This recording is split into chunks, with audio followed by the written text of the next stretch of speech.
Mike Pompeo became the first top U.S. diplomat to set foot in Sudan's capital Khartoum in 15 years when he arrived on Tuesday.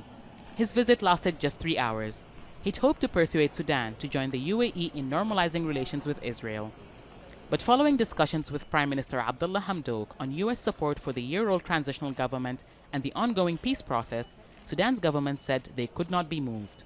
The government is a transitional government and consists of a broad coalition with different political views and ideologies, but what unites them is completing the transitional period, to end conflicts in the country, to focus on the issue of transitional justice, and to prepare for elections.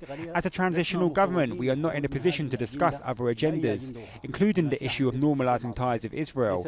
That will be left to an elected government, but we don't have a mandate to do so. The visit was crucial for Sudan, which after more than 25 years on the U.S. state sponsors of terrorism list, is hoping to finally turn a new page. 20 years of U.S. sanctions also crippled the country's trade relations and limited diplomatic dealings between Sudan and many other countries. Talks between the two sides to have Sudan removed from the list have been ongoing since the current leadership came to power a year ago. But not placating Pompeo in his request for Sudan to warm relations with Israel could impact how fast that happens. Congress members, hardliners, they say, look, they don't want to go forward to normalize the relation between the Israelis. Still there is a new government, but still they are stuck about the history of Sudan. Here we look to the Israeli as an enemy or something like this. The U.S. Secretary of State was not the only high-level foreign visitor to meet with Sudan's leaders on Tuesday. Ethiopian Prime Minister Abiy Ahmed also landed in the Sudanese capital Khartoum and met with Prime Minister Hamdok and the head of the Sovereign Council Abdel Fattah al-Burhan. Border security and trade were among the topics discussed, but the most important topic was the dispute about the filling of the Grand Ethiopian Renaissance Dam. Talks on the hydroelectric dam, said to be Africa's largest, have been going on for 5 years between Ethiopia and its downstream neighbors Sudan and Egypt.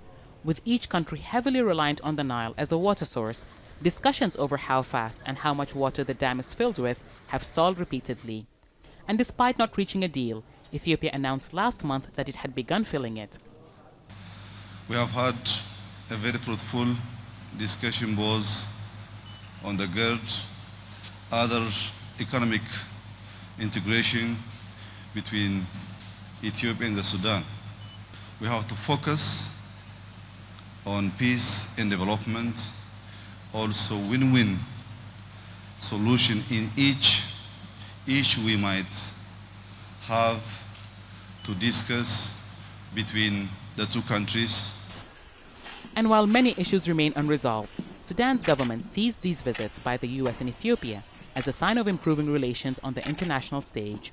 Hiba, Aljazeera, Khartoum.